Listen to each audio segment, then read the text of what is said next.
नमस्कार, मैं हूं बॉबी और इस सीरीज में लगातार हम बात बिहार की करते हैं। बिहार में विधानसभा चुनाव को लेकर के सरगर्मियां तेज हो गई हैं और लगातार जो है कई अपडेट्स निकलकर सामने आ रहे हैं। विधानसभा चुनाव 2025 की तैयारियां अब जोरों पर हैं। लगातार अंदर खाने चर्चाएं हो रही हैं, सीटों पर दावेदारी हो रही है। लेकिन इन सब के बीच इस वीडियो में, इस सीरीज में हम अलग अलग मुद्दों पर बात करते हैं और आज बात करेंगे कि क्या बिहार के मुस्लिम मतदाता एनडीए से अब ऊब चुके हैं, क्योंकि बहुत पहले से मुस्लिम मतदाता जो है, मुस्लिम वोटर्स जो है, वो जो है बीजेपी के खिलाफ रहते हैं और बिहार जैसे राज्यों में जब चुनाव होता है तो वो कांग्रेस, आरजेडी और तमाम जो क्षेत्रीय दल हैं उनके साथ मौजूद होते हैं। लेकिन नीतीश कुमार की एक फैक्टर होती है कि नीतीश कुमार की छवि पहले के दिनों में सबके नीतीश वाली छवि थी। उन्होंने कहा था कि क्राइम, करप्शन और कम्युनलिज्म से समझौता नहीं होगा। ऐसे में मुसलमानों के लिए नीतीश कुमार ने भी बहुत कुछ किया, लेकिन धीरे धीरे जब से नीतीश कुमार जो है भारतीय जनता पार्टी के लाडले होते चले गए, तब से मुसलमानों ने उनसे दूरी बना ली। और आज के इस वीडियो में थोड़ी डीप जाकर के, थोड़े अंदर जाकर के, गहराई में जाकर के ये देखेंगे कि क्या मुस्लिम मतदाता सच में इस बार एनडीए से ऊब चुके हैं, या मुस्लिम मतदाता तेजस्वी और कांग्रेस के साथ जाते हैं तो क्या गेम बदल सकता है। क्योंकि इस बार एनडीए के लिए मुस्लिम मतदाता बहुत बड़ी चुनौती है। नीतीश कुमार, चिराग पासवान, जीतन राम मांझी और उपेंद्र कुशवाहा जैसे नेताओं की छवि पर जो है वक्फ बिल का गहरा असर पड़ा है। कुछ दिन पहले ही याद कीजिए, संसद में वक्फ बिल को पारित किया गया। इसमें तमाम बड़े जो घटक दल हैं एनडीए के बिहार में, सबने वक्फ बिल का समर्थन किया, जिससे मुस्लिमों में नाराजगी है। और इमरान प्रतापगढ़ी कांग्रेस के बड़े नेता रहे, उन्होंने जब लोकसभा में कहा था कि चाहे नीतीश कुमार हों, चिराग पासवान हों, जीतन राम मांझी हों, चिराग सबके बुझेंगे, हवा किसी की सगी नहीं होती। तो उस वक्त से ही ये चर्चा चलने लग गई थी कि क्या कुछ होगा। लेकिन अब जो है वो साफ दिख रहा है कि मुस्लिम वोटों का नुकसान जो है वो एनडीए को 2025 के विधानसभा चुनाव में होगा और सत्ता की राह जो है वो एनडीए के लिए मुश्किल हो सकती है। लेकिन इसी बीच अब खबर ये आ गई कि एआईएमआईएम महागठबंधन में एंट्री ले सकता है और मुस्लिम मतदाताओं का बदलता रुझान जो है बिहार की सियासत को और रोमांचक बना सकता है। अगर बात करें बिहार की आबादी में, तो मुस्लिम जो वोटर्स हैं, मुस्लिम समुदाय है, उनकी हिस्सेदारी 17% है, जो करीब 1.76 करोड़ मतदाता जो हैं वो मुस्लिम मतदाता हैं। सीमांचल, चाहे बात हम किशनगंज की कर लें, कटिहार की कर लें, पूर्णिया की, अररिया की, ऐसे जो इलाके हैं यहाँ पर मुस्लिम मतदाता विशेष रूप से प्रभावशाली होते हैं। ये मुस्लिम मतदाता 7 विधानसभा सीटों पर जो है उनकी आबादी 30 से ज़्यादा है। और इसके अलावा अगर हम बात करें 29 सीटों पर मुस्लिम आबादी 20 से 30% के बीच है।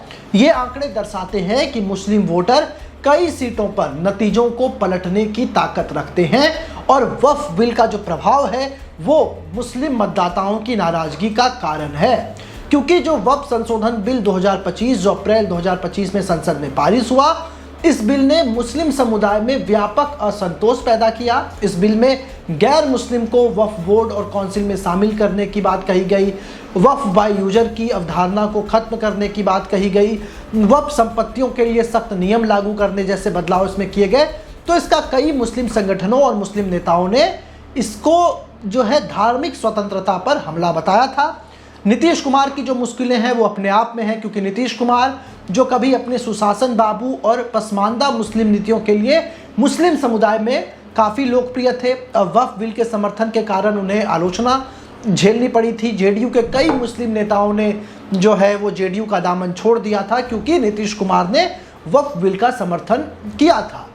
कई जो है नीतीश के फैसले से मुस्लिम समुदायों के बीच जो है एक गलत मैसेज गया और कहा गया कि नीतीश कुमार भी अब वो नहीं रहे जो पहले हुआ करते थे। चिराग पासवान के सामने भी कुछ इस तरह की ही चुनौती है, क्योंकि चिराग पासवान जो लोक जनशक्ति पार्टी के राष्ट्रीय अध्यक्ष हैं, केंद्र में मंत्री हैं, वो भी मुस्लिम वोटरों के समर्थनों को खो रहे हैं। उनके दल में एकमात्र मुस्लिम के प्रमुख नेता हैं महबूब अली कैसर, पहले ही आरजेडी में शामिल हो चुके थे वो भी, और तमाम इस तरह की बातें चल रही हैं। असदुद्दीन ओवैसी जो बड़े कद के नेता है मुस्लिम में, उनकी काफ़ी तूती बोलती है। उन्होंने भी कह दिया था कि मुस्लिम समुदाय चिराग को वक्फ बिल के समर्थन के लिए कभी माफ़ नहीं करेगा। इसके अलावा जीतन राम मांझी की बात करें तो इनके पास भी बिहार में अच्छा खासा जनाधार है दलित वोटरों का। मांझी की पार्टी है हिंदुस्तानी आवाम मोर्चा, और एक कुशवाहा भी हैं, उपेंद्र कुशवाहा, राष्ट्रीय लोक समता पार्टी, ये भी एनडीए का हिस्सा है। लेकिन इनका जो है मुस्लिम वोटरों पर सीमित प्रभाव रहा है पहले से। लेकिन मांझी जो है कई बार ओवर कॉन्फिडेंस में मोदी को खुश करने के लिए मुसलमानों के खिलाफ ऐसे ऐसे बयान दे जाते थे कि अब लोकसभा चुनाव में अभी देखने को मिलेगा। आप देखिए कि लोकसभा चुनाव जो हुआ 2024 का, उसमें उपेंद्र कुशवाहा जो है वो अपनी सीट हार गए क्योंकि मुस्लिम वोटों पर उनकी सीमित पकड़ थी, और इसके अलावा नरेंद्र मोदी के साथ वो थे। तो मुस्लिम मतदाताओं का जो ट्रेंड रहा है वो बिहार में अच्छा खासा रहा है। अगर जो बिहार की राजनीति को करीब से जानते हैं, जो बिहार की पॉलिटिक्स में इंटरेस्ट रखते हैं, उनको पता होगा कि मुस्लिम आबादी किस तरीके से वोट करती है। यानी कि एनडीए के लिए अगर बात करें तो मुस्लिम मतदाताओं को छोड़ ही देने में ठीक है, क्योंकि कई बार एक दो जगहों पर मुस्लिम मतदाता जो हैं वो उम्मीदवार को देखकर वोट कर सकते हैं कि फलाना व्यक्ति हमारे क्षेत्र में अच्छा रहा है, अच्छा काम किया है। लेकिन अगर उस तरीके से जाए कि वो पार्टी बेसिस पर, वो गठबंधन बेसिस पर एनडीए को वोट करे, तो ऐसा अभी संभव नहीं दिख रहा है। अगर हम बात करें पिछले कुछ चुनावों की तो 2015 में आप देखेंगे कि महागठबंधन, जिसमें आरजेडी, जेडीयू और कांग्रेस शामिल थे, इसमें ओवरऑल जितने वोटिंग परसेंट हुए उसमें से 80% मुस्लिम वोट जो है वो महागठबंधन को मिला था। उस वक्त नीतीश कुमार एनडीए से अलग होकर के महागठबंधन से चुनाव लड़ रहे थे। इसके अलावा 2020 में नीतीश के एनडीए में शामिल होने के बाद जो है जेडीयू को केवल 5% मुस्लिम वोट ही मिले, जबकि महागठबंधन ने 80% मुस्लिम वोट हासिल किए। एआईएमआईएम ने सीमांचल के क्षेत्र में 5 सीटें जीतकर मुस्लिम वोटों का बंटवारा किया और बड़ा खेल कर गए थे तेजस्वी। हाल में ही 2024 की लोकसभा की बात करें तो 80% मुस्लिम वोट जो है वो महागठबंधन की ओर गया, जिसने एनडीए को बिहार में काफ़ी नुकसान पहुंचाया। वक्फ बिल के बाद मुस्लिम मतदाताओं का जो है एनडीए से मोह भंग हो रहा है और अधिक खुलकर मुस्लिम्स जो हैं वो अब बोलने लगे हैं।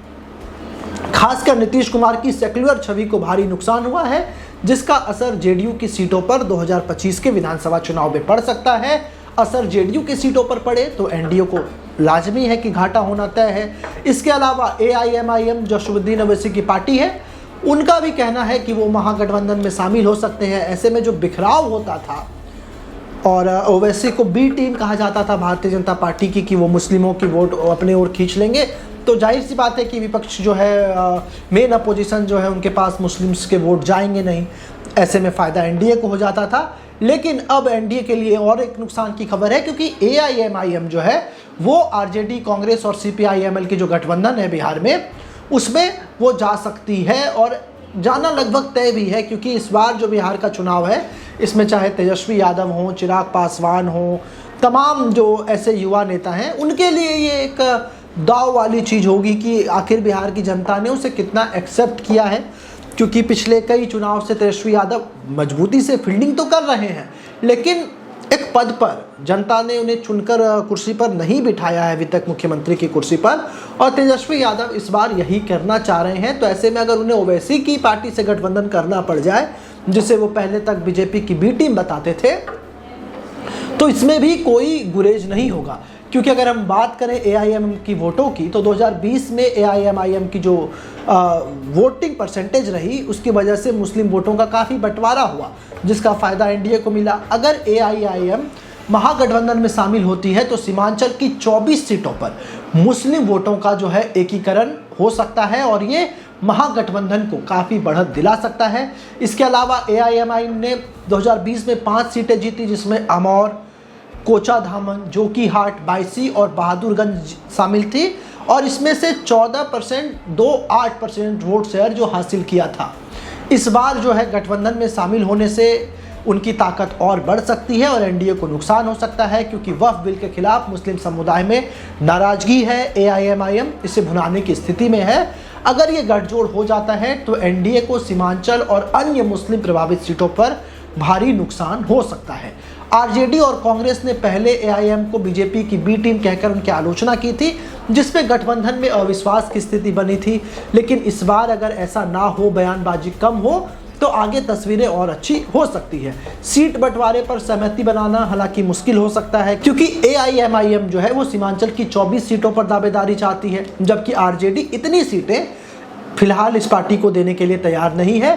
तेजस्वी की महत्वाकांक्षा है कि वो ज़्यादा से ज़्यादा सीटों पर चुनाव लड़े। अगर इन केस जब सरकार बनाने की नौबत आए तो तेजस्वी यादव के पास अकेले वो जादुई आंकड़ा मौजूद हो, वो जादुई नंबर मौजूद हो, क्योंकि बिहार की राजनीति में कब कौन पलट जाए कह नहीं सकते। अगर गठबंधन नहीं होता है तो एआईएमआईएम जो है वो अकेले 50 से अधिक सीटों पर चुनाव लड़ेगी और मुस्लिम वोटों का बंटवारा कराएगी, जिससे एनडीए को फायदा पहुंच सकता है। इसलिए तेजस्वी यादव को यहां पर थोड़े ध्यान देने की आवश्यकता है। अगर हम बात करें 2020 के विधानसभा चुनाव की, तो एआईएमआईएम ने सीमांचल में शानदार प्रदर्शन किया था। 18 सीटों पर चुनाव लड़कर 5 सीटें जीत गई थी और 14 से अधिक % वोट हासिल किए थे। हालांकि बाद में 4 विधायक जो है वो आरजेडी में शामिल हो गए, जिसमें एआईएम की ताकत कमजोर हुई और फिर से इस प्रदर्शन ने साबित किया कि एआईएमआईएम मुस्लिम मतदाताओं को लामबंद करने की क्षमता खासकर बिहार में रखती है। इसके बाद जो है वक्फ बिल के बाद मुस्लिम मतदाताओं की नाराजगी एनडीए के लिए जो है नुकसानदेह है। हमने आपको पहले ही बताया, नीतीश कुमार की सेक्युलर छवि पर इस बार संकट है, क्योंकि 2015 वाली जादू चलेगी नहीं, क्योंकि जेडीयू ने 7 मुस्लिम उम्मीदवारों को उस समय चुनावी मैदान में उतारा था। 2015 में 5 जीत हासिल कर लौटे थे, लेकिन 2020 में 11 मुस्लिम में से कोई भी नहीं जीत पाया। सोचिए 5 साल में क्या से क्या हो गए। 2015 में जेडीयू ने 7 मुसलमानों को टिकट दिया, 5 चुनाव जीत कर लौटे। 2020 में 11 मुस्लिमों को टिकट दिया, लेकिन एक भी मुस्लिम उम्मीदवार नहीं जीत पाया। जेडीयू की सीटों को जो है मुस्लिम वोटर्स प्रभावित कर सकते हैं। इसके अलावा तमाम जो घटक दल में नेता हैं, उनकी कोशिश इस बार यही रहेगी कि ज़्यादा से ज़्यादा मुस्लिम वोटरों को लामबंद किया जाए। हालांकि एआईएमआईएम ने जो ऑफ़र दिया है तेजस्वी यादव को कि अगर उन्हें ज़्यादा सीटें मिलती हैं तो वो गठबंधन में शामिल हो सकती हैं। तेजस्वी को इस पर विचार करने की आवश्यकता होनी चाहिए, क्योंकि जो ट्रेंड खबर से पहले मैं देख रहा था कि किस तरीके से मुस्लिम वोटर्स वोट करते आए हैं, इससे ये साफ है कि अगर एआईएमआईएम अलग चुनाव लड़ी तो फ़ायदा एनडीए को होगा। अगर वो तेजस्वी के साथ लड़ी तो निश्चित तौर पर तेजस्वी यादव के वोट बैंक में सेंधमारी हो सकती है। एआईएमआईएम जो है उनके वोटों को ले सकता है, लेकिन कुल मिलाकर तेजस्वी यादव के लिए एक फ़ायदे की डील होगी अगर वो बिहार में अपनी सरकार बनते देखना चाहते हैं तो। बहरहाल आपकी इस पर क्या राय है, कमेंट कर हमें ज़रूर बताएं और ऐसे ही तमाम खबरों के लिए हमारे साथ बने रहें।